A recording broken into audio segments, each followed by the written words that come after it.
think that's part of not only personal fulfillment, Yep. but the business responsibility to help your community that you're in also. Welcome to the Be Epic podcast, brought to you by the Sam M. Walton College of Business at the University of Arkansas. I'm your host, Brent Williams. Together, we'll explore the dynamic landscape of business and uncover the strategies, insights, and stories that drive business today. Well, today I have with me Gary George. Gary is the chairman of George's Inc., and he is a member of the class of the 2024 Arkansas Business Hall of Fame. So first, Gary, let me say congratulations. Well, thank you very much. When you came up and told me I was going to be inducted, as you know, I got very emotional because my dad being in that. That's the first thing that came to my mind. But I'm humbled and very honored. Well, certainly, and I would add deserving to that. But it is fantastic that, there's yet another father-son combination in the Arkansas Business Hall of Fame. And I want to get to part of his story as well, and I'm sure we'll cover that in learning a little bit more about the business. So for those that might not know George's, just tell us a little bit, I guess, what do you all do? And then let's kind of jump into how did the company form and evolve? Well, I think we're the family's mainly known for the poultry business. Mm-hmm. Started in the 20s, but it at that point in time, it was not the poultry. It was just my grandfather just making a living, and he might have had turkeys, he might have had poultry, and it grew from there. But we're involved in land development and some other things, but we're mainly known for the poultry business. Mm-hmm. And so he founded the business in He the founded 20s? it. It was actually called George's Produce. Okay. And that was in the 20s, and again, in the Depression, did anything. He sold. He had fruits and vegetables, and back that far back in Springdale, they'd meet on Saturdays downtown, and he would be down there doing that. And then it was in the early 40s, started hauling live chickens. Okay. Up to St. Louis and Kansas City. A lot of others did that around here, and that was the start of really what you call the poultry business around here. Okay. And so did that, and he had two sons, my dad and my uncle. And when I got old enough in the 60s, my grandfather was out dealing with peach orchards, buying land, and cattle. That's what he liked. And my farmer at heart. A farmer at heart. And my uncle and my dad were running the business. Okay. And my uncle died in 1969. And so my dad took over the business, and then I graduated from Walton College in 1972, and that's what I wanted to do. And been in the business ever since then? Been in the business ever since. What, it may be kind of going in on the poultry side of your family's operation. Kind of what is your focus within the poultry, industry, and, who are the customers you serve? Well, we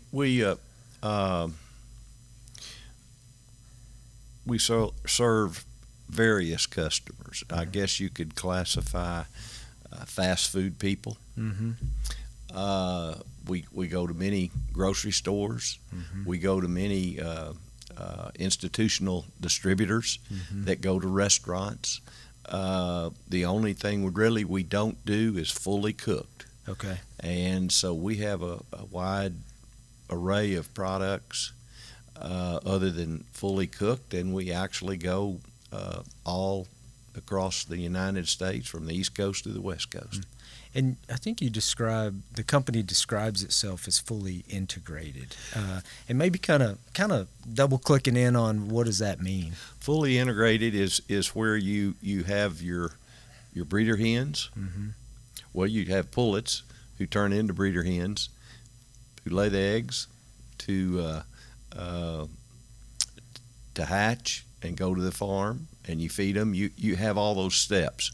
Back when the poultry industry started, somebody might be selling some feed to the people that were going to raise the chickens. But basically, fully integrated is you're doing it from the day old chick or before, really, with your breeder hens, all the way to the customer. And poultry can be a tough business, right? I mean, in terms of it goes through big cycles, I assume that kind of go along with different, ag commodity prices, etc. You hit it on the head. Yeah. It's known for that. A lot of that's because of grain prices. A lot of that is when things are good, everybody wants to expand and put more out. But it's always been cyclical. When I started in the business, it was cyclical, but not to the dramatic nature that it is now. Yeah. It really is you used to say a quarter of a cent a pound, and now you might say 3 or 4 cents a pound. And on that amount of pounds, it's big. It's a big swing. Yes. Yes. So you really, at least when I was reading some about the company's history, so your grandfather founded it and your father ran it, and then you graduated in 1972, but really started shepherding the company's growth, it sounded like, in the 80s and really started to expand. Is that a fair representation of its history? Well,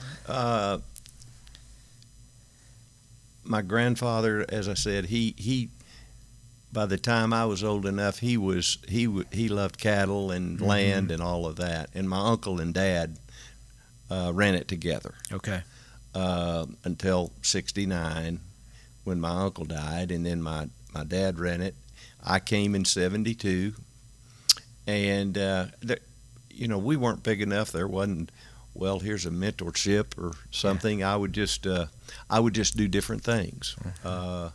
Kind of located in the sales department, because that's where you all the screw ups that may happen previously. But they would call me out and go to meetings and listen in, and my dad surprised me at the age on my birthday at 30. He made me president. Okay. And it was just a relationship that we've had, and I can't figure out today why he did it, but he did it. And when he said, "I'm here, but you take it," and he would come in every day. He came in when he wasn't out of town, or when he didn't come when he wasn't feeling good, but he came in until he passed away, just to be there. And it was just kind of a special relationship. Well, I'm sure it was leading that company at such a young age. I'm sure it was pretty comforting, though, that he was still there. Around. Absolutely, it was. It was. I think it was 85 or 86. We had one plant at the time, and we decided to build another plant in Cassville, Missouri. And between that and the hatchery and the feed mill, and we also built a new office, I think I added up one time, we committed in those 2 or 3 years as much money as the company had spent totally in capital expenditures. And I always remember my dad never questioned me. And it's amazing that I can never remember that he ever questioned that. I guess he thought it was good. But my thought was family businesses usually sell. We've got one plant. We needed to grow to show the people that we were here to stay. Yeah. And I think it worked out. Well, here to stay, certainly so, right? You're now your boys, your sons, are co-CEOs. You serve as chairman. They're running the business, I assume, on a day-to-day. And it sounds like what your dad did for you sounds a little bit to me like what you've done for your sons. Yeah. I tried to follow that. Yeah. And I made them co-presidents when they were 30. Yeah. For their birthday. Yeah. And I guess we're kind of going against all business rules, or metrics that they're fourth generation. Yeah. And I don't know I can't remember what companies are to make it fourth generation, but I know it's pretty small. Mm-hmm. And I made them because they have different personalities. Hmm. They have different strengths, but they complement each other. Mm-hmm. And they look at things different. But as I've seen since they've been running it, they may look at it different in the beginning, but they're going to come together in the end when the final decision's made. And I'll have to say probably I'm not as good about staying out of things as my dad was. And they tell me that. Yeah. But no, it's been wonderful. It's just wonderful to be with them and see how it's gone. So there's a couple of things that stand out to me in that story. The first, you mentioned it, 4 generations leading a business, I think is pretty rare, first of all. Secondly, it's not easy for co-CEOs to work. So there has to be something culturally in the business that's built into its DNA that enables that. I don't know, as I ask you that, anything like you think like what's allowed for the continuity, and the ability for the business to persist throughout generations, and now for your sons to function, in a structure that's not easy to function in? Well, they're twins. Yeah. I don't think I mentioned that, but they're twins. I'm sure they got in fights at some point as brothers. Yeah. But I don't really remember it. They got along. As I said, their personalities are different. Yeah. But as they were growing up, I watched how they meshed. Mm-hmm.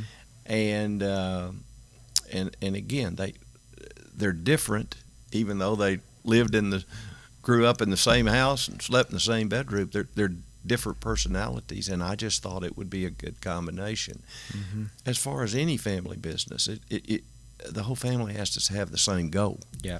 And that's to be successful. I mean, they've got 2 sisters, and they're not in the business, but they know that they're working for them too. Yeah. And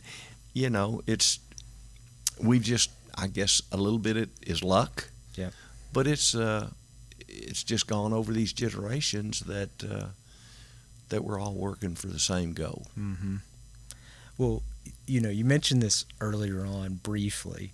I wish everyone listening could have been in the room when I got to tell you that you were going to be part of the Arkansas Business Hall of Fame. Don't make me get emotional again.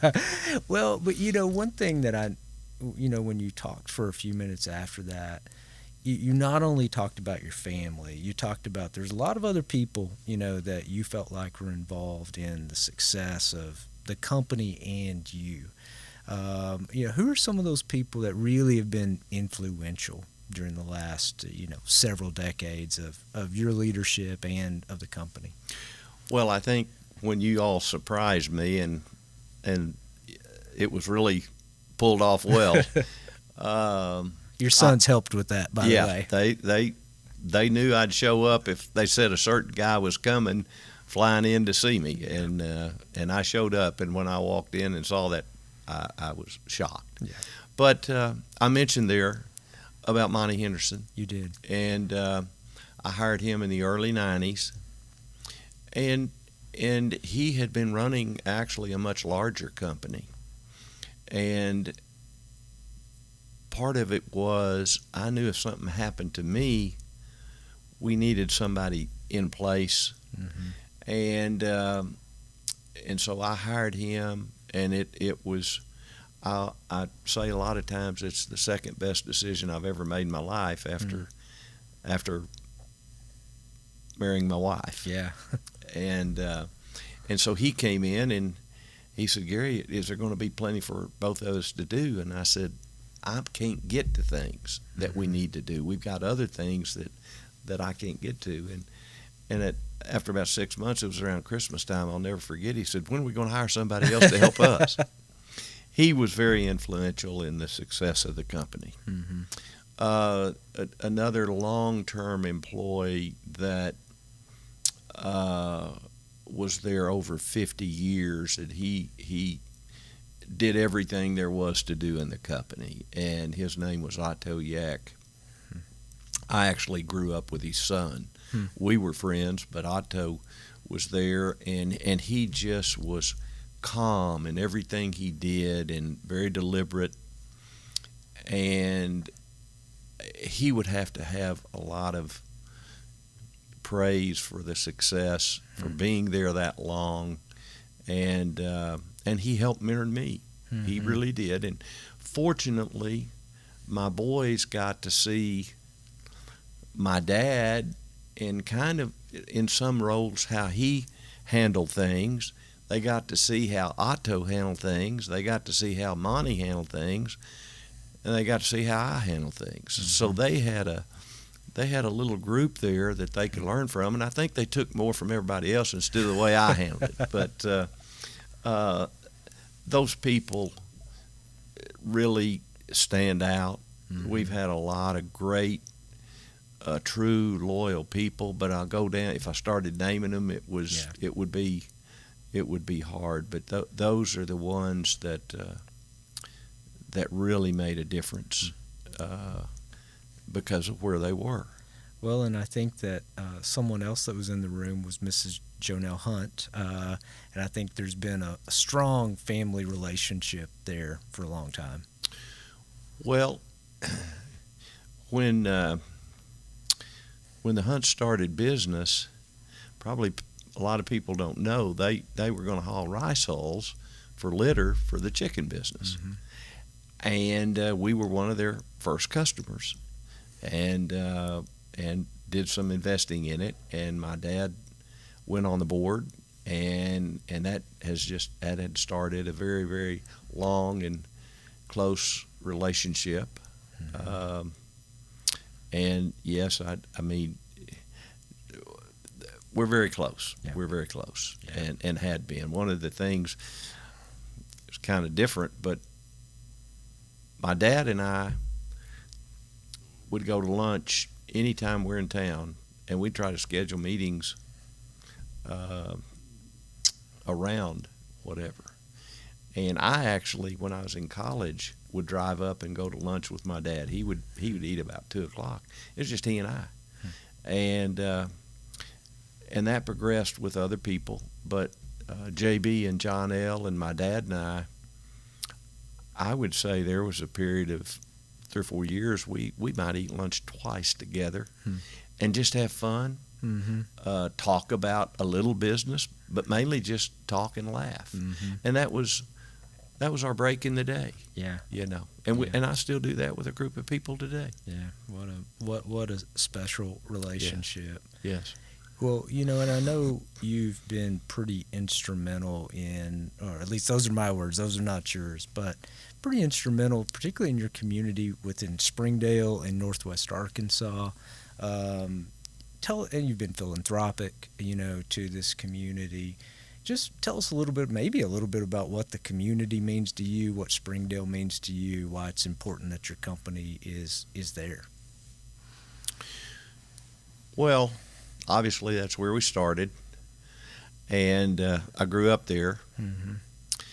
I tried to remember, actually I tried to look it up and couldn't find real quickly what the population was when I was graduating from high school, but I think it was around 15,000. You know, you just back in the 60s, it's hard for people to imagine that didn't grow up in Northwest Arkansas what it was here. Mm-hmm. But it was close. I mean, it was a close community, as I think most all of them were around here till they got real big.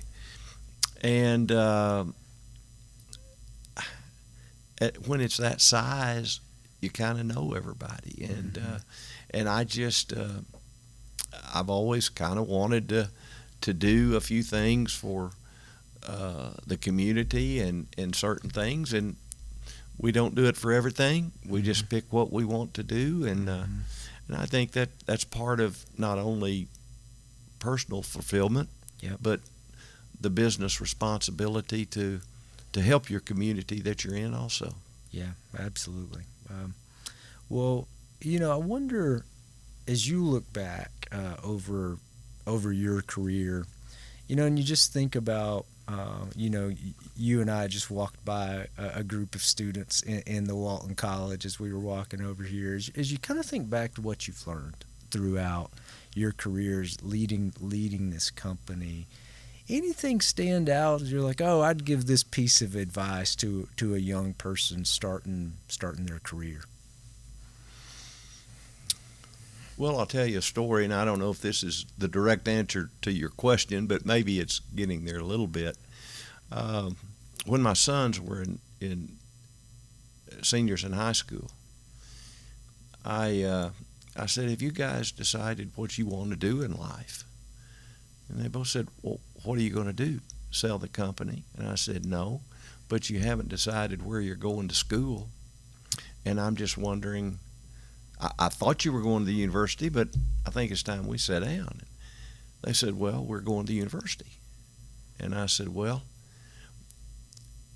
I was going to say that's the thing to do if you're going to want to be in the business here in Arkansas, because I have met so many people when I was a student, and it has paid off for me to know people all around the state of Arkansas that I went to school with.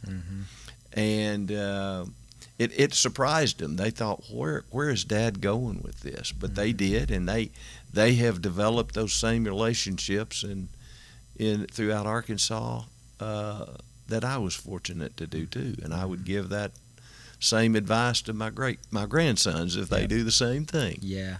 Such great advice. I think that can be overlooked, at this age. If you're a business student in college, or even if you're a young professional, just how important relationships are. Yes, absolutely. Absolutely.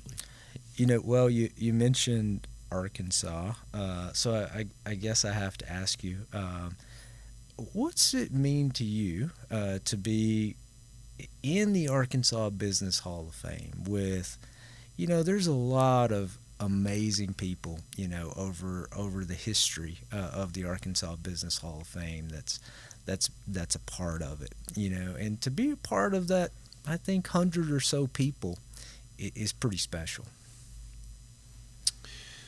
Well, it's real special. It's real special. Some of the people that are on there, I'll start saying names, I'll leave off people, but I went to school with Rennie Rutledge. I went to school with Stanley Reed. I went to school with Kurt Bradbury. And there are others that I knew. That it's just very special. And I got to know the Tommy May. I got to know Bill Clark as a trustee of the university board, and Louis Epley and people like that. And when I went on the university board, I thought, why am I on here? These guys are so much smarter and know how to handle things. But it to be included with those people, and then people of a generation that's older that everybody would look up to, J.B. and John L., Sam Walton, Bill Dillard, Don Tyson. It's just kind of amazing that, and it's very, very special. Very special. It is special. I think that Arkansas has a tremendous business history. I mean, when you think about all of those names in a pretty small state, it's truly amazing. It is. It really is. National companies, worldwide companies. It really is. And I guess a lot of that's why we've got all the growth coming on up here too. I think that's right. I think the best days of Arkansas are no doubt ahead, and I think a lot of that is due to the amazing enterprises that have been built here. Absolutely. Well, Gary, I'll just conclude by once again saying congratulations for being a part of the 2024 class of the Arkansas Business Hall of Fame. We're so proud of you, of your family, of your business, that you're going to be a part of this, and it's going to be a pretty fun and special night on February the 16th.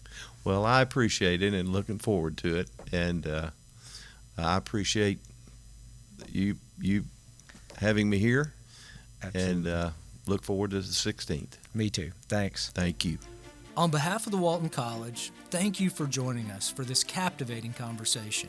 To stay connected and never miss an episode, simply search for Be Epic on your preferred podcast service.